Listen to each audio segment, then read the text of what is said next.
नमस्कार दोस्तों, आपका मेरे चैनल करंट अफेयर में स्वागत है। देश दुनिया की नई नई घटनाओं से परिचित कराना ही मेरा उद्देश्य है। दोस्तों, आज का जो हमारा टॉपिक है वो बहुत ही महत्वपूर्ण होने वाला है, क्योंकि हम बात करने वाले हैं जो अभी 2000 का नोट आरबीआई ने बंद करने की घोषणा की है।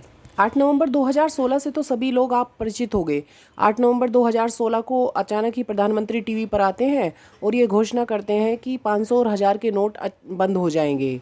इस बात से भी आप लोग परिचित हो गए, जब प्रधानमंत्री ने यह घोषणा की थी तो उसके बाद लोग बहुत ज़्यादा पैनिक हो गए थे और वो अपने नोट बदलवाने के लिए बार बार इधर उधर चक्कर लगाने लगे थे। आज ऐसा तो नहीं हुआ है कि प्रधानमंत्री ने आकर कोई घोषणा की हो, लेकिन आरबीआई का एक ट्वीट आया है जिसके अंतर्गत ये बताया गया है कि 2000 के नोट अब चलन में नहीं रहेंगे। इस बार पहले की तरह पैनिक होने की कोई आवश्यकता नहीं है, क्योंकि आरबीआई ने कुछ गाइडलाइन दी हैं जिसके अंतर्गत ये बताया गया है कि अब 2000 के नोटों का क्या होगा और क्या करना है। दोस्तों, जैसा कि हम महसूस कर रहे हैं कि 2000 के नोट काफी लंबे समय से मार्केट में नहीं है और वह देखने के लिए भी नहीं मिल रहे थे। वह 500 के नोट की अपेक्षा बहुत कम प्रचलन में थे। अचानक से 2000 के नोट बंद करने के पीछे आरबीआई का क्या उद्देश्य हो सकता है? अब यहाँ पर सवाल ये बनता है कि अगर 2000 के नोट बंद हो जाएंगे तो उनके लिए आरबीआई ने क्या दिशा निर्देश जारी किए हैं? आरबीआई ने बैंकों के लिए क्या गाइडलाइन जारी की है? एक बार में एक व्यक्ति कितने नोट तक बदल सकता है? क्या अब इन 2000 के नोटों को बदलने के लिए बहुत ज्यादा परेशानी का सामना करना पड़ेगा? और ऐसी कौन सी आवश्यकता आ गई कि 2000 के नोट अचानक से ही बंद करने पड़े? 2000 के नोटों को कब तक बदला जा सकता है? इस प्रकार के ढेरों सवाल हमारे दिमाग में आते हैं जब हम इस नोटबंदी के बारे में सुनते हैं। जहां तक मेरी उम्मीद है, आपके इन सभी सवालों का जवाब मेरी वीडियो के माध्यम से आप सबको मिल जाएंगे। तो दोस्तों, अपने सभी सवालों का जवाब जानने के लिए मेरी वीडियो को अंत तक देखना ना भूलें। अपना टॉपिक शुरू करने से पहले हम बढ़ते हैं आज के सवाल की तरफ। हमारा आज का सवाल है, हाल ही में ऐसा कौन सा देश है जहाँ पर हिंदू मंदिरों को नुकसान पहुँचाया गया है? जिनको इस उत्तर की जानकारी है वो अपना उत्तर मुझे कमेंट बॉक्स में लिख सकते हैं, और जिन्हें इस उत्तर की जानकारी नहीं है वो वीडियो के अंत का इंतजार कर सकते हैं। तो चलो दोस्तों, अब बढ़ते हैं आज के टॉपिक की तरफ। हमारा आज का टॉपिक है 2000 के नोटों के बंदी के लिए की गई आरबीआई की घोषणा का पूरी घटना क्या है। देखिए, आरबीआई द्वारा यह कह दिया गया है कि अब 2000 के नोट चलन में नहीं रहेंगे, लेकिन अभी आप इसे मार्केट में यूज़ कर सकते हैं। यदि आप कुछ सामान खरीदने जाते हैं तो आपको दुकानदार अभी मना नहीं कर सकता कि 2000 का नोट अब चलन में नहीं है, क्योंकि ये अभी भी वैध हैं और इनकी लिमिट 30 सितंबर तक रखी गई है। अभी ये जो गाइडलाइन दी गई है केवल बैंकों के लिए दी गई है, जिसमें ये बताया गया है कि 2000 के नोट अब इश्यू नहीं किए जाएंगे। पहले जब हम बैंक जाते थे तो कुछ नोट बैंक द्वारा दे दिए जाते थे, और अगर हम एटीएम में प्रेस करते थे तो कुछ नोट 2000 के निकल जाते थे। लेकिन अब ये निर्देश देने के बाद एटीएम से भी कोई 2000 का नोट नहीं निकलेगा। लेकिन मैं पहले काफ़ी लंबे समय से देखती आ रही हूँ कि 2000 के नोट काफ़ी लंबे समय से मार्केट में नहीं है, और सिर्फ वही 2000 के नोट इधर उधर घूम रहे थे जो पहले से ही किसी के पास थे। इसके लिए मिडिल क्लास को तो घबराने की कोई आवश्यकता है ही नहीं। इसके लिए घबराने की आवश्यकता है उन लोगों को जिन्होंने काफ़ी लंबा चौड़ा काला धन जमा करके रखा है। देखो दोस्तों, महसूस तो आप सब लोग पहले से ही कर रहे होंगे कि 2000 का नोट कभी ना कभी बंद किया जाना है, क्योंकि जिस हिसाब से उसका प्रचलन बंद हो गया था उस हिसाब से लग रहा था कि 2000 का नोट अब मार्केट से उठने ही वाला है। लेकिन आधिकारिक तौर पर ऐसा कहीं भी बताया नहीं गया है। जहाँ तक मेरा अपना विचार है, लगता है कि 2000 के नोट के नकली नोट ज़्यादा मार्केट में आ गए थे, उन्हें भी कम करने के लिए सरकार को ऐसा कदम उठाना पड़ा। इस काले बाजारी पर रोक लगाने के लिए पार्लियामेंट में एमपी द्वारा भी इस तरह का सुझाव दिया गया है कि काले धन पर रोक लगाने के लिए इस 2000 के नोट को बंद करना ही काफ़ी उचित है। एक बार एबीपी ने भी एक पोल कराया था, जिस पोल में 65.5% लोगों ने यह विचार रखा था कि अगर 2000 के नोटों को बंद कर दिया जाए तो काफ़ी हद तक काले बाजारी पर रोक लगाई जा सकती है। कुछ लोगों का यह भी मानना था कि 2000 के फेक नोट मार्केट में बहुत ज़्यादा आ गए हैं, उन पे भी रोक लगाने के लिए 2000 के नोट को बंद करना काफ़ी ज़रूरी है। पहले आपने देखा होगा कि जब नवंबर में नोटबंदी हुई थी तब 2000 के नोट काफ़ी प्रचलन में थे, और तभी से इनकी शुरुआत हमें देखने को मिली थी।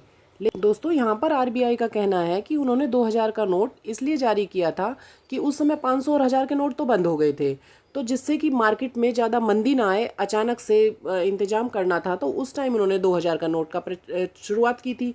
लेकिन अब जैसे जैसे ज़रूरत ख़त्म हो गई है तो अब इस नोट की बंदी के लिए उन्होंने घोषणा कर दी है। इस प्रकार की नोटबंदी से कुछ लोगों को तो यह समझ आ गया होगा कि भारत में अगर रहना है तो इस प्रकार नोटों का ढेर लगाना बिल्कुल ठीक नहीं है। यहाँ पर किसी भी समय नोटबंदी करके ब्लैक मनी पर रोक लगाई जा सकती है। आरबीआई ने इन नोटों को प्रिंट करना काफ़ी समय से बंद कर दिया था, क्योंकि अब इनकी कोई ज़रूरत नहीं थी। वो बिजनेस ना डूबे इसलिए चलाए गए थे, और जो उनका मकसद था वो पूरा हो गया था। आरबीआई का यहाँ कहना है कि अब 2000 का नोट मार्केट से हटाने पर कोई दिक्कत नहीं आएगी, क्योंकि अब 500 और 100 के नोट काफी भरपूर मात्रा में हैं, जिसकी वजह से अर्थव्यवस्था पे कोई फर्क नहीं पड़ेगा। अब भारत में जो रहते हैं वो ब्लैक मनी रखते हुए थोड़ा डरने लगे हैं। उन्हें यह भी समझ में आ गया होगा कि भारत की आरबीआई जल्दी ही ब्लैक मनी को रोकने के लिए कोई ना कोई नया स्टेप ले लेती है। जहाँ तक मेरा अपना मानना है, जब से नोटबंदी हुई है टैक्स पे करने वालों की संख्या 1 करोड़ और बढ़ गई है, और जो सरकार को टैक्स प्राप्त होता था उस राशि में भी काफ़ी बढ़ोतरी देखने को मिली है। अब लोग पहले की अपेक्षा टैक्स के प्रति ज़्यादा अवेयर हो गए हैं। वो डरते हैं कि अगर हमने किसी भी प्रकार का धन छुपा के रखा तो न जाने क्या हो जाए। अब लोगों को डर है कि कभी हम टैक्स किसी तरह का भी छिपाते हैं, कभी ऐसा ना हो कि हम उसमें फंस जाएं। दोस्तों, यह डिमोनेटाइजेशन कोई नई बात नहीं है, ये पहले से भी होता आया है। अगर देखा जाए तो 2013-14 में भी नोटों को बदलने का सिलसिला जारी रहा था।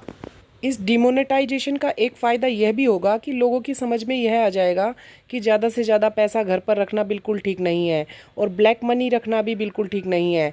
तो वो ज़्यादा से ज़्यादा पैसा बैंकों में जमा होगा, जिससे कि देश की अर्थव्यवस्था पर काफ़ी अच्छा प्रभाव पड़ेगा। जहाँ तक मेरा मानना है, 2000 के नोटों का अब इतनी ज़्यादा हमें ज़रूरत भी नहीं है, क्योंकि हम बैंक यूपीआई का यूज़ करते हैं, पेटीएम का यूज़ करते हैं, हर जगह डिजिटल मनी का प्रचलन बढ़ गया है। इससे तो काला बाजारी ही बढ़ रही थी। अब बढ़ते हैं सबसे महत्वपूर्ण सवाल की तरफ। जैसे कि आप लोगों के दिमाग में अभी आ रहा होगा कि जिन लोगों के पास भी 2000 के नोट बचे हुए हैं वो इनका अब क्या करेंगे। तो इसके लिए बिल्कुल भी परेशान होने की ज़रूरत नहीं है। अपने पास वाले बैंक में जाइए, या फिर जिस बैंक में आपका खाता खुला हुआ है उस बैंक में जाइए, और आपको अब इसके बदले में छोटे नोट जैसे 500 का नोट, 100 का नोट अवेलेबल हो जाएगा। अगर आप इसके बदले में कैश नहीं लेना चाहते तो एक काम और कर सकते हैं। आप किसी भी बैंक में जाइए, या आपका जिस बैंक में अकाउंट है उसमें जाइए, और अपने अकाउंट में उन्हें डलवा सकते हैं। अब अगला सवाल हमारे दिमाग में यह था कि हम एक बार में कितने 2000 के नोटों को बदल सकते हैं, क्योंकि आरबीआई ने इस पर भी ध्यान दिया है। क्योंकि अब अचानक ही सभी अगर जाकर अपने 2000 के नोट और बदले में पैसे मांगने लगेंगे तो बैंकों में भी इसकी कमी आ सकती है। तो इसको ध्यान में रखते हुए आरबीआई ने यह फैसला किया है कि एक व्यक्ति एक बार में 10 2000 के नोटों को बदल सकता है, यानी कि एक बार में आप केवल 20,000 रुपये का ही लेन देन कर सकते हैं। अब दोस्तों, दिक्कत कहाँ आने वाली है? दिक्कत यहाँ आने वाली है कि भारत देश में महिलाओं के पास काफ़ी धन बचा हुआ रहता है। वो अपना धन कहीं सोफे में छुपा के रखती हैं, कहीं अलमारी में छुपा के रखती हैं। अगर उनके पास 2000 के 10 या 20 नोट हुए तो भी संभव है कि उन्हें जल्दी से ही बदल दिया जाएगा। वहाँ नोटों की संख्या ज़्यादा होती है तो उन्हें बदलने में थोड़ी सी मुसीबत का सामना तो करना ही पड़ सकता है। यह एक मजाक का विषय था। चलो आगे बात करते हैं बिजनेसमैन की तरफ। कुछ लोगों ने अपना काला धन 2000 के नोटों के रूप में छुपा छुपा कर रखा हुआ है। अब उनकी संपत्ति वो करोड़ों की संख्या में हो सकती है, तो वहाँ यह दिक्कत देखने को मिल सकती है। पिछली बार आपने देखा होगा कि इन लोगों ने अपने नोट किसी ना किसी जरिए से बदलवा लिए थे, जैसे आम लोगों के खाते में डालकर या किसी तरह से। तो अब की बार देखते हैं इस पर क्या शिकंजा कसा जाएगा, क्योंकि पिछली बार उन्होंने गरीब लोगों को कमीशन दे देकर अपना सभी नोट बदलवा लिए थे। परेशानी उस स्थिति में भी आ सकती है जैसे कोई बाहर गया हुआ है, अगर वो लंबे समय में तक नहीं आता है तो उसके नोटों का क्या होगा। लेकिन हम लोगों को घबराने की कोई ज़रूरत नहीं है, क्योंकि हम आसानी से जाकर बैंक में अपना पैसा बदलवा सकते हैं, या अभी ये फ़िलहाल में लीगल टेंडर में है। इन नोटों का हम यूज़ मार्केट में आराम से कर सकते हैं, कोई भी हमें इसके लिए मना नहीं करेगा। तो मेरा तो यही कहना है दोस्तों, बिल्कुल भी परेशान होने की ज़रूरत नहीं है।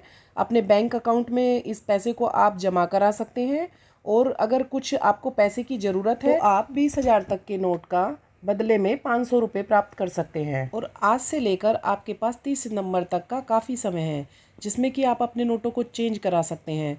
तो बिल्कुल भी घबराने की ज़रूरत नहीं है। आप जाइए बैंक में, अपना 30 सितंबर तक पैसों का लेन देन कर अपने 2000 के नोटों को चेंज करा सकते हैं, या अपने खाते में जमा करा सकते हैं। कुछ सोर्सेज से यह भी पता चल रहा है कि ये ज़रूरी नहीं है कि 23 सितंबर 2023 तक का ही समय रखा जाए।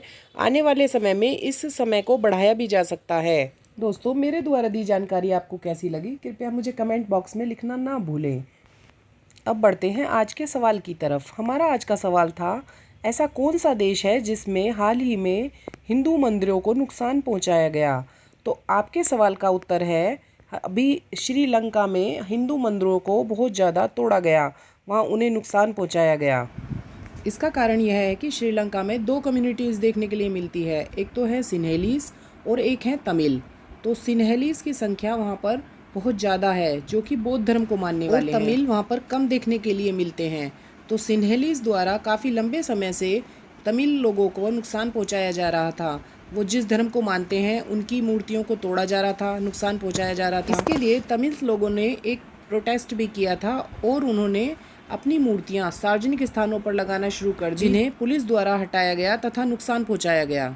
श्रीलंका में जहां पर सिन्हेली की संख्या ज़्यादा है, वो बौद्ध धर्म को मानने वाले हैं और उनका विचार है कि हिंदू धर्म की अपेक्षा बौद्ध धर्म की तरफ ज़्यादा ध्यान दिया जाना चाहिए। तो वो चाहते हैं कि जितने भी तमिल लोग हैं श्रीलंका के अंदर रहते हैं, हिंदू धर्म छोड़कर बौद्ध धर्म को अपना लें। इसीलिए वो हिंदू मंदिरों को और हिंदू मूर्तियों को नुकसान पहुँचा रहे हैं। मेरे द्वारा दी गई जानकारी से अगर आप संतुष्ट हैं तो मुझे कमेंट बॉक्स में लिखना ना भूलें। मेरी वीडियो में अंत तक बने रहने के लिए बहुत बहुत धन्यवाद। मेरे चैनल को लाइक, शेयर और सब्सक्राइब करना ना भूलें। धन्यवाद।